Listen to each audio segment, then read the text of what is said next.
ಹೋಗ್ಬೇಡಿ. ಇನ್ನು ಈಗ ಇನ್ನೊಂದು next week next month first week already ಇವತ್ತು 24 ಇನ್ನು ವಿದ್ಯಾರ್ಥಿ ಈಗ ನಾಳೆ ನೋಟಿಫಿಕೇಶನ್ ಮಾಡ್ತೀವಿ ಜನರದ್ದು. ನೆಕ್ಸ್ಟ್ ವೀಕ್ ಫಸ್ಟ್ ವೀಕ್ ಅಥವಾ ಸೆಕೆಂಡ್ ವೀಕಲ್ಲಿ ಬೆಳಗ್ಗೆ ಹೊರಗಿರುತ್ತೆ. ಅಷ್ಟೊಳಗಡೆ ನಾಳೆ ನಾನು ಅಧ್ಯಕ್ಷರು ನಾವು ಪರಾಮರ್ಶೆ ಮಾಡಿ ಅಲ್ಲಿ ಏನೇನು ಕಾರ್ಯಕ್ರಮಗಳು ಮಾಡಬೇಕು, ಏನೇನು ಅಲ್ಲಿ ಕ್ರಮಗಳು ಜರುಗಿಸುವುದರ ಬಗ್ಗೆ ನಾವು ಓದಿ ಡಿಸ್ಕಷನ್ ಮಾಡಿ ಅದನ್ನು ತೀರ್ಮಾನ ಮಾಡ್ತೀವಿ.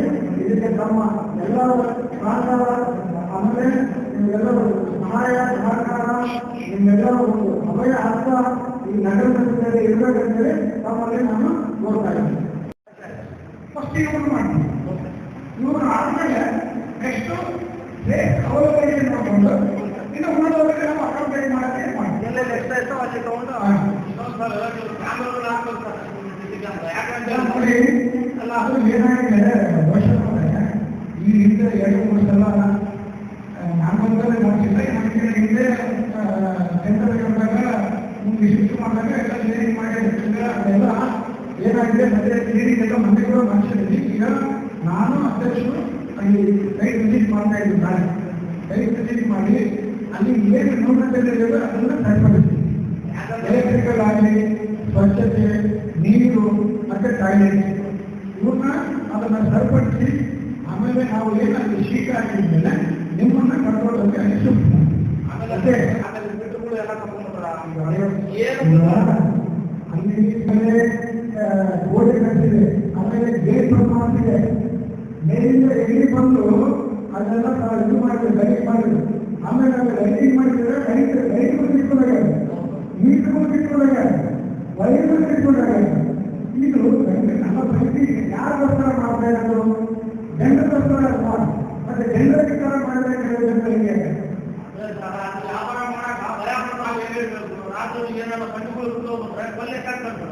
ನಾವಿಲ್ಲ. ಈಗ ಎಲ್ಲ ನಾವು ಒಂದು ಸರೌಂಡಿಂಗ್ ಯಾರು ಒಳಗಡೆ ಬಂದಿದ್ದಕ್ಕೆ ನಾವೊಂದು ವ್ಯವಸ್ಥೆ ಮಾಡ್ತೀವಿ. ಅದಕ್ಕೆ ಆಯ್ತು ನಾವು ಇವತ್ತು ಪ್ರತ್ಯೇಕ ಒಂದು ಉಪಚಾರಗಳಿಗೆ ಹಾಗೆ ಕಾರಣಗಳಿಗೆಲ್ಲ ಒಳಗಾಗಿಲ್ಲ. ನಾಳೆ ವಿಸಿಟ್ ಮಾಡ್ತೀವಿ. ನಾಳೆ ವಿಸಿಟ್ ಮಾಡಿ ಅದನ್ನ ಎಲ್ಲ ಏನೇನಿದೆ ಎಲ್ಲ ನೋಡ್ಕೊಂಡು ಅಲ್ಲಿ ಕ್ಲೀನಿಂಗು, ಆಮೇಲೆ ರಿಪೇರಿ, ಆಮೇಲೆ ಶೀಟು ಇವೆಲ್ಲ ಮಾಡಿದ್ಮೇಲೆ ನಾವು ಅದನ್ನು ಸೈಮಲ್ಟೇನಿಯಸ್ ಈ ಸೆಂಟ್ರಲ್ ಅಕೌಂಟನ್ನು ಕೂಡ ಮಾಡ್ತೀವಿ. ಅದು ಶೀಟ್ ಆಗಿದ ಕೂಡ ನಿಮ್ಮನ್ನೆಲ್ಲ ಶಿಫ್ಟ್ ಮಾಡ್ತೀವಿ. ಆ ಸೆಂಟ್ರಲ್ ಅಕೌಂಟ್ನಲ್ಲಿ ಯಾರು ಕಂಪನಿ ಭಾಗವಹಿಸ್ತಾರೆ ಅದು ಅವರು ಅಲ್ಲಿ ಒಂದು ಬಾಡಿಗೆ ತಗೊಳ್ತಾರೆ. ಅದೇ ಈಗ ಸೆಂಟ್ರಲ್ ಶರತ್ತಿನಲ್ಲೇ ಆಗ್ತೀವಿ. ಬೀದಿ ಬಳಿ ವ್ಯಾಪಾರಸ್ಥರು ಯಾರಿಗೆ ಅವರಿಗೆ ಮುನ್ಸಿಪಾಲಿಟಿಯಿಂದ ಕಾರ್ಡ್ ಕೊಟ್ಟಿರುತ್ತೆ ಅವರು ಮಾತ್ರ ಭಾಗವಹಿಸಬೇಕಂತೇಳಿ ನಾವು ಒಂದು ಸೆಂಟ್ರಲ್ ಕಂಡೀಷನಲ್ಲಿ ಹಾಕ್ತೀವಿ.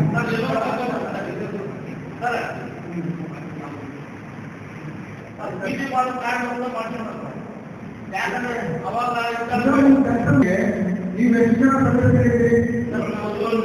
7 ಜನ ಸದಸ್ಯರು ನಮಗೆ ಸರ್ಟಿಫೈ ಮಾಡಬೇಕು. ನಿಮ್ಗೆ 7 ಜನ ಸದಸ್ಯರಿಂದ ಸರ್ಟಿಫೈ ಮಾಡಬೇಕು. ನಾವು ಅಲ್ಲಿ ಟೆಂಡರಲ್ಲಿ ಇರುತ್ತಾರೆ. ಇವರು ವ್ಯಾಪಾರ ಮಾಡ್ತಾರೆ ಇಲ್ಲ, ಇವರು ವರ್ಷನೆಲ್ಲ ಅಥವಾ ಬಗ್ಗೆ ಈ 7 ಜನ ಕಡೆಗೆ ಒಂದು ಜೊತೆ ಜನ ತಗೊಳ್ತಾರೆ. ಓಕೆ, ಇವ್ರ ಕಡೆಯಿಂದ ಜೊತೆ ಜನ ತಗೊಳ್ತಾರೆ. ಆಮೇಲೆ ಈಗ ನಿಮಗೆ ಮುನ್ಸಿಪಾಲಿಟಿ ಕಡೆಯಿಂದ ಕೌಶಲ್ಯಾಭಿವೃದ್ಧಿ ಇಲಾಖೆ ಇದೆ. ನಮ್ಮದೇ ಇಲಾಖೆ ನಮ್ಮ ಒಂದು ನಗರಸಭೆಗೆ ಸಂಬಂಧಪಟ್ಟ ಹಾಗೆ ಈ ಕೌಶಲ್ಯಾಭಿವೃದ್ಧಿ ಮತ್ತು ಉದ್ಯಮಶೀಲತೆ ಹಾಗೂ ಜೀವನೋಪಾಯ ಇಲಾಖೆ ಇದಕ್ಕೆ ಸಂಬಂಧಪಟ್ಟಂತೆ ಬಹಳಷ್ಟು ಸಾಲ ಸೌಲಭ್ಯಗಳನ್ನು ನಾವು ಕೊಡ್ತಾ ಇದ್ದೀವಿ. ಹೌದಾ? ಈ ಸಾಲ ಸೌಲಭ್ಯಗಳನ್ನು ಕೊಡುವಾಗ ನೀವು ಅದು ಕರೆಕ್ಟಾಗಿ ಒಂದು ಮಾದರಿ ಒಂದು ಅನುಗುಣಕ್ಕೆ ತಕ್ಕ ಹಾಗೆ ಉಪಯೋಗ ಮಾಡ್ಕೊಂತ ಇದ್ದಾರೆ. ಕೆಲವು ಜನ ಮಾಡ್ಕೊಂಡಿದ್ದಾರೆ, ಕೆಲವು ಜನ ಮಾಡ್ಕೊಂಡಿದ್ದಾರೆ. ಇದು ನಮ್ಮ ಒಂದು ಶಾಖೆಯಲ್ಲಿ ಮೇಡಮ್ ಅವರು ಇರ್ತಾರೆ, ಅವರು CA ಇರ್ತಾರೆ, ಮಾಡಿದ್ದಾರೆ. ನೀವು ಅಲ್ಲಿ ಬಂದು ಮೇಡಮ್ ಕೇಳಿದ್ರೆ ನಿಮಗೆ ಏನು ಸಾಲ ಸಿಗುತ್ತೆ, ಏನು ಸೌಲಭ್ಯಗಳು ಸಿಗ್ತವೆ, ಯಾವ ರೀತಿಯ ವ್ಯಾಪಾರಿಗಳಿಗೆ ಏನೇನು ಸೌಲಭ್ಯಗಳು ಇದೆ ಅನ್ನೋದ್ರ ಬಗ್ಗೆ ಅವ್ರು ಹೇಳ್ತಾರೆ. ನಮ್ಮದೊಂದು ಟಾರ್ಗೆಟ್ ಇರುತ್ತೆ. ಆ ಟಾರ್ಗೆಟ್ ಪ್ರಕಾರ ನಾವು ಇಲ್ಲಿ ವ್ಯಾಪಾರಕ್ಕೆ ಸಂಬಂಧಪಟ್ಟ ಹಾಗೆ ನಾವು ಅದನ್ನ ನಿಮಗೆ ಒಂದು ಸೌಲಭ್ಯ ಕೊಡೋದು ಇಲ್ಲಿ ಕೆಲಸ ಮಾಡ್ತಾ ಇದ್ದೀವಿ ನಾವು ಎಲ್ಲರೂ. ಇದರಲ್ಲಿ ಎಲ್ಲರೂ ನಮ್ಮ ಸದಸ್ಯರಿದ್ದಾರೆ, ಆಮೇಲೆ ನಮ್ಮ ಎಲ್ಲ ನೀವು ವ್ಯಾಪಾರಸ್ಥರ ಸದಸ್ಯರಿದ್ದೀರಿ, ಅದಕ್ಕೆ ನಾನು ಅಧ್ಯಕ್ಷ ಇದ್ದೀನಿ ವ್ಯಾಪಾರಸ್ಥರ ಸಂಘಕ್ಕೆ. ಅದೇ ರೀತಿಯಾಗಿ ನಮ್ಮೆಲ್ಲ ಹೆಣ್ಮಕ್ಳೆಲ್ಲ ಬೇರೆ ಬೇರೆ ರೀತಿಯ ವ್ಯಾಪಾರಗಳು ಮಾಡ್ತಾ ಇರ್ತಾರೆ. ಅವರು ಒಂದು ಗ್ರೂಪ್ ಎಲ್ಲ ಇರ್ತಾರೆ, ಅವ್ರಿಗೆಲ್ಲ ಗ್ರೂಪ್ ಇದೆ, ಅದೆಲ್ಲ ಗ್ರೂಪ್ ಎಲ್ಲ ಇರುತ್ತೆ. ಈಗ ದಯಮಾಡಿ ಆ ಸೌಲಭ್ಯಗಳನ್ನು ಉಪಯೋಗ ಮಾಡಿಕೊಳ್ಳಿ. ಈಗ ನೀವೆಲ್ಲ ಸೌಲಭ್ಯಗಳನ್ನು ಉಪಯೋಗ ಮಾಡಿಕೊಂಡ್ಮೇಲೆ ನೀವು ಒಂದು ಸದಸ್ಯರಿದ್ದಾರೆ, ಈ ಕುಟುಂಬ ಕುಟುಂಬದಲ್ಲಿ ನೀವು ಯಾವುದೇ ರೀತಿಯ ಸಾಲ ಸೌಲಭ್ಯಗಳ ಅಂಶ ಸಾಲದಂದ್ರೆ ನೀವು ಒಂದು ನಗರಸಭೆಯ ಕುಟುಂಬ ಇದ್ದಾರೆ. ಅವಾಗ ಏನು ನಗರಸಭೆಯ ಏನು ಸೂಚನೆಗಳಿರ್ತವೆ, ಏನು ನಿರ್ದೇಶನಗಳಿರ್ತವೆ, ಅದು ನೀವು ಪಾಲನೆ ಮಾಡಬೇಕು. ಈಗ ನಗರಸಭೆ ನಮ್ಮ ಸಂಬಂಧ ಅಂತ ಹೇಳೋ ಪ್ರಶ್ನೆ ಆಗೋದಿಲ್ಲ.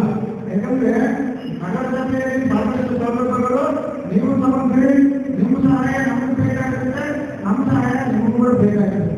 ಸೋದರಿಗಳು ನಿಮ್ಮ ಒಂದು ಕೋಪರೇಷನ್ ಇದ್ರೆ ಸಿಟಿ ಸೌಕರ್ಯಗಳಿಗೆ ಸಂಬಂಧಪಟ್ಟಾಗೆ ನಾವು ಕೆಲವು ಲೆಕ್ಕಗಳನ್ನು ತಗೊಂಡು ಒಂದು ನಿರ್ಧಾರಗಳನ್ನು ತಗೊಂಡು ಅದನ್ನು ಇವೆಲ್ಲ ಪಾಲನೆ ಮಾಡಿದಲ್ಲಿ ಸಾರ್ವಜನಿಕರಿಗೆ ಸುಗಮವಾಗಿ ಎಲ್ಲ ಒಂದು ಪ್ರಚಾರಕ್ಕೆ ನಮಗೆ ಏನಾಗುತ್ತೆ, ಅನುಕೂಲ ಆಗುತ್ತೆ. ಅದಕ್ಕೆ ದಯಮಾಡಿ ನಿಮ್ಮ ಎಲ್ಲ ಸಹೋದರರಿದ್ದಾರೆ, ನಿಮ್ಮ ರಿಲೇಷನ್ಸ್ ಇರ್ತಾರೆ, ನಿಮ್ಮ ಸಮೀಪದಲ್ಲಿರ್ತಾರೆ, ಅವರಿಗೆಲ್ಲ ನೀವು ಏನ್ ಮಾಡಬೇಕು, ಈ ಮೀಟಿಂಗ್ ಅಲ್ಲಿ ಏನ್ ಚರ್ಚೆ ಆಗಿದೆ ಆ ಚರ್ಚೆ ಬಗ್ಗೆ ಅವರಿಗೆ ಖಂಡ ಮಾಡಬೇಕು. ಕೆಲವು ಬೇಗ ಮಾಡಬಾರದಪ್ಪ. ಈಗ ಪ್ರಧಾನಮಂತ್ರಿ ಆತ್ಮನಿರ್ಭರ ಯೋಜನೆಯಲ್ಲಿ ಪಿಎಂ ಸ್ವಾವಲಂಬಿ ಈಗಾಗಲೇ 2,235 ಜನ ನಮ್ಮ ಲೀಸ್ಟ್ ಪ್ರಕಾರ ಲೀಸ್ಟ್ ಪ್ರತಿ ವ್ಯಾಪಾರಗಳನ್ನು ಹೇಳಿ ಸಾಲ. ಅದರಲ್ಲಿ ಎರಡನೇ ಹಂತದಲ್ಲಿ 20,000 ರೀತಿಯಲ್ಲಿ 555 ಜನ 20,000 ಸಾಲ ಪಡೆದ. ಅದೇ ರೀತಿ 170 ಜನ 50,000 ರೂಪಾಯಿಗಳಿಗೆ ಬೀದಿ ಬದಿ ಮಾತ್ರ ವ್ಯಾಪಾರಸ್ಥರು ಮಾತ್ರ ಈ ಯೋಜನೆಯ ಲಾಭ ಪಡೆದು ಇವತ್ತು ನಾವು ಸುಮಾರು 3,000 ಡೇಟ್ ಕೊಟ್ಟು 20ನೇ ತಾರೀಕು ಡೇಟ್ ಕೊಟ್ಟು 24ಕ್ಕೆ ಮೀಟಿಂಗ್ ಇದೆ ಎಲ್ಲ ಬದಿ ವ್ಯಾಪಾರಸ್ಥರು ಕಳಿಸ್ಬೇಕು ಅಂದಾಗ ನಾವು ಸತತವಾಗಿ 3 ದಿನದಿಂದ 3 ಜನ ಎಲ್ಲರಿಗೂ ಫೋನ್ ಮಾಡ್ತಾ ಇದ್ದೀವಿ. ಆದರೆ ಒಂದು 2-3 ಜನ ಕೂಡ ನಮಗೆ ಸಹಕಾರ ಕೊಡ್ತಾ ಇಲ್ಲ. ಸಾಲ ತಗೊಳ್ಳಿ ಸರಿಯಾದ ಟೈಮ್ ಸಾಲ ವಾಪಸ್ ತಗೊಳ್ಳಿಲ್ಲ, ಅದನ್ನು ಸರಿಯಾದ ರೀತಿಯಲ್ಲಿ ಉಪಯೋಗಿಸಿಕೊಳ್ಳುವುದಿಲ್ಲ. ಅದರಲ್ಲಿ ನಮ್ಮ 60% ಹೆಚ್ಚು ಹೆಣ್ಮಕ್ಳು ಸಾಲ ಪಡ್ತಾರೆ ಈ ಯೋಜನೆ. ಅದು ಇಲ್ಲದೆ ಮಹಿಳಾ ಡಿಪಾರ್ಟ್ಮೆಂಟ್ ಅಂದ್ರೆ ನಾವಿರ್ತೀವಿ. ಈಗೆಲ್ಲ ಬಹಳ ಜನ ಹೆಣ್ಮಕ್ಳು ಬರ್ತಾರ, ಗುಂಪು ರಚನೆ ಮಾಡ್ಕೊಳ್ತಾರ, ತಮ್ಮ ಸಂಪಾದನೆ ಆರ್ಥಿಕ ಸಾಲ ಕೊಡ್ತಾರ. ಸರ್ಕಾರದಿಂದ ಹೆಚ್ಚಿನ ಪ್ರೋತ್ಸಾಹಕ್ಕಾಗಿ ಬ್ಯಾಂಕ್ಗಳು ಸಾಲ ಕೊಡ್ತಾರ. ಇದನ್ನೆಲ್ಲ ಸರಿಯಾಗಿ ಯೂಸ್ ಮಾಡಿಕೊಂಡ್ರೆ ಡಿಪೆಂಡೆನ್ಸಿ ಕಡಿಮೆ ಆಗುತ್ತೆ, ಸ್ವಾವಲಂಬನೆ ಹೆಚ್ಚಾಗುತ್ತೆ, ಆರ್ಥಿಕವಾಗಿ ಅಭಿವೃದ್ಧಿ ಆಗ್ತಾರ. ಮಹಿಳೆಯರು ಸ್ವಾವಲಂಬನೆಯಾಗಿ ಬದುಕಿಗೆ ಅವಕಾಶ ಸಿಗುತ್ತೆ ಅನ್ನೋದಕ್ಕೆ ಈ ಯೋಜನೆ ಇರೋದು. ದಯವಿಟ್ಟು ನೀವೆಲ್ಲರೂ ಸಹಕರಿಸಬೇಕು. ಯೋಜನೆ ಫಲಾನುಭವಿಗಳಿಗೆ ಕಮಿಟಿಯವರಿದ್ದಾರೆ, ಕಮಿಟಿಯವರು ಕೂಡ ಅವ್ರಿಗೆ ಮಾರ್ಗದರ್ಶನ ಮಾಡಬೇಕು. ಯಾರು ಸಾಲ ವಾಪಸ್ ಕಟ್ಟೋದಿಲ್ಲ ಅವರಿಗೆಲ್ಲ ಕಟ್ಟಲಿಕ್ಕೆ ಅವರಿಗೆಲ್ಲ ಫೀಸ್ ಹೇಳಬೇಕು. ಮತ್ತು ಹೆಚ್ಚು ಇದರ ಯೋಜನೆಯನ್ನು ಮತ್ತು 8 ಇನ್ಸೂರೆನ್ಸ್, ಈ ಯೋಜನೆ ಯಾರು ಫಲಾನುಭವಿ ಬರ್ತಾರ 8 ಇನ್ಸೂರೆನ್ಸ್ ಅವರಿಗೆ ಅಡಾಪ್ಟ್ ಆಗ್ತದೆ. ಅದಕ್ಕೋಸ್ಕರ ನಿಮಗೆ ಒಂದರಿಂದ ಒಂದು ಕ್ಲಿನಿಕ್ ಇದೆ, ಅದಕ್ಕೋಸ್ಕರ ಎಲ್ಲರೂ ಸಹಕಾರ ಕೊಟ್ಟು ಯೋಜನೆಯ ಸದುಪಯೋಗ ಪಡ್ಕೋಬೇಕಂತ ಈ ಸಭೆಯ ಉದ್ದೇಶ. ಸುರಕ್ಷಾ ಬಿಮಾ ಯೋಜನೆ, ಪ್ರಧಾನಮಂತ್ರಿ ಜೀವನ್ ಜ್ಯೋತಿ ಬಿಮಾ ಯೋಜನೆ, ಆಮೇಲೆ ಪ್ರಧಾನಮಂತ್ರಿ ಶ್ರಮಯೋಗಿ ಮನ್ ಧನ್ ಯೋಜನೆ, ಆಮೇಲೆ ಒಂದು ರಾಷ್ಟ್ರ ಒಂದು ಪಡಿತರ ಚೀಟಿ, ಆಮೇಲೆ ಪ್ರಧಾನಮಂತ್ರಿ ಜನ್ ಧನ್ ಯೋಜನೆ, ಆಮೇಲೆ ಪ್ರಧಾನಮಂತ್ರಿ ಜನನಿ ಸುರಕ್ಷಾ ಯೋಜನೆ, ಪ್ರಧಾನಮಂತ್ರಿ ವಂದನಾ ಯೋಜನೆ, ಇಷ್ಟೆಲ್ಲ ಯೋಜನೆಗಳಿದ್ದಾವೆ. ಈ ಯೋಜನೆಗಳನ್ನ ನೀವು ಸದುಪಯೋಗ ಪಡ್ಕೊಳ್ಬೇಕು. ನೀವು ಸದಸ್ಯ ಇದ್ದೀರಲ್ಲ, ಅಲ್ಲಿ ಒಂದು ಗುರುತು ಮಾಡಬೇಕು, ಯಾರಿಗೆ ಜಾಗ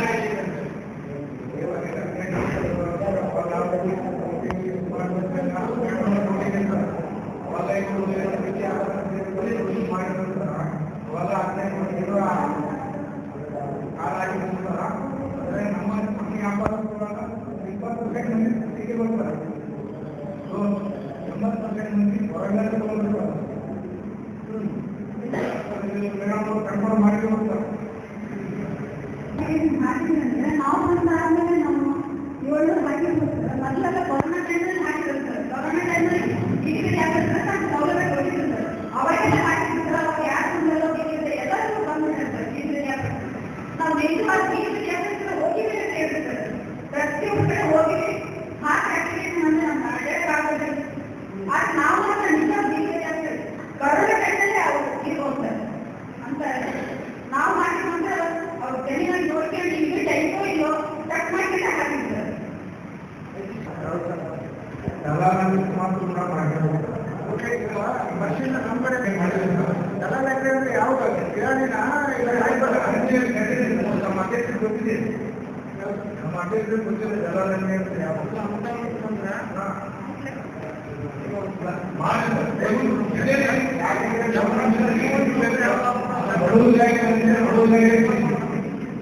ಯಾರೋ ಒಬ್ಬರು ಮಾಡ್ತಿದ್ದಾರೆ ಮಾತಾಡೋದು ಸಂಬಂಧಗಳನ್ನು ಮಾಡ್ತಿದ್ದಾರೆ. ಅದರಲ್ಲಿ 543 ಜನ ವ್ಯಾಪಾರಸ್ಥರು ಅಷ್ಟೊಂದು 500 ಇಷ್ಟಿದ್ದಾರೆ. 543 ಜನ ವ್ಯಾಪಾರಸ್ಥರು 500 ಇಲ್ಲ ಅಂಗಡಿಯವರು ಅವಾಗ ಕಟ್ ಮಾಡೋದು ಅಂಗಡಿಯವರು ಒಪ್ಪಿದ್ದಾರೆ. ಅವೆಲ್ಲ 543 ಜನ ಅಷ್ಟೇ ವ್ಯಾಪಾರ ಮಾಡಿ ಅವರ ಅಭಿವೃದ್ಧಿಯಾಗಿ ಅವರು ಕುಟುಂಬವನ್ನು ಮಾಡಿ ಅವರು ಒಂದು ಒಳ್ಳೆಯ ಸ್ಥಾನಕ್ಕೆ ಹೋಗ್ಬೇಕಂತೇಳಿ ಎಲ್ಲರೂ ಆಲೋಚನೆ ಮಾಡ್ತಾರೆ ಮಾನ್ಯ ಸರ್ಕಾರ. ಆದರೆ ಕೆಲವೊಂದು ಜನ ವಿಷಯ ಆ ಥರ ಆಗಬಾರ್ದು. ಜನರಿಗೆ ಇಂಪಾರ್ಟೆಂಟ್. ಈಗ ಸುಮ್ಮನೆ ರಿಪೇರಿ ಮಾಡೋದು ಅಥವಾ ತಪಾಳುತ್ತೆ ಅದು ನಾವು ಪರಿಶೀಲನೆ ಮಾಡ್ತೀವಿ. ಈಗ ನಮ್ಮ ಸೇರು ಕೊಡ್ತಾರೆ ಎಲ್ಲೆಲ್ಲಿ ಯಾರ್ಯಾವ ರೀತಿ ವ್ಯಾಪಾರ ಮಾಡಿರೋದ್ರ ಬಗ್ಗೆ ನಮ್ಮಲ್ಲಿ ಪಟ್ಟಿ ಇದೆ. ಆ ಪಟ್ಟಿ ಪ್ರಕಾರ ನಾವೆಲ್ಲ ಪರಿಶೀಲನೆ ಮಾಡ್ತೀವಿ. ಓಕೆ, ಇದು ಇದೆ. ನಾವು ವ್ಯಾಪಾರ ಕ್ರಮದ ಬಗ್ಗೆ ನಾವು ಅದನ್ನು ಕ್ರಮದಲ್ಲಿರ್ತೀವಿ. ಅವ್ರು ನಮ್ಮೂರು ಬಂದಾಗ ನಮ್ಮ ಸರ್ಕಾರಕ್ಕೆ ಅವರ ಬಗ್ಗೆ ನಾವು ಮಾಹಿತಿಯನ್ನು ನಾವು ನಮ್ಮ ಕಡೆಯಿಂದ ಪರಿಶೀಲನೆ ಮಾಡ್ತೀವಿ. ಎಲ್ಲರೂ ವ್ಯಾಪಾರ ಮಾಡಿರ್ತಾರೆ. ಸುಮ್ಮನೆ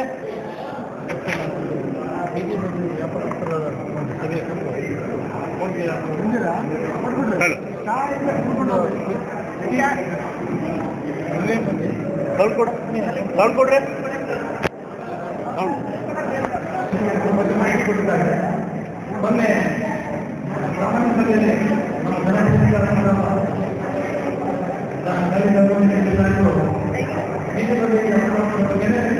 ಬಹಳ ಮಾಡಿದ್ದಾರೆ.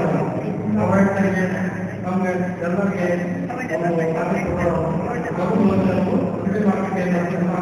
ದುರಸ್ತಿ ಮಾಡೋದು ವ್ಯವಸ್ಥೆ ಅದರ ವ್ಯವಸ್ಥೆ ಮಾಡಿ ತೊಂದರೆ ಆಗಿ ಮಾಡೋದು ಅವರೆಲ್ಲ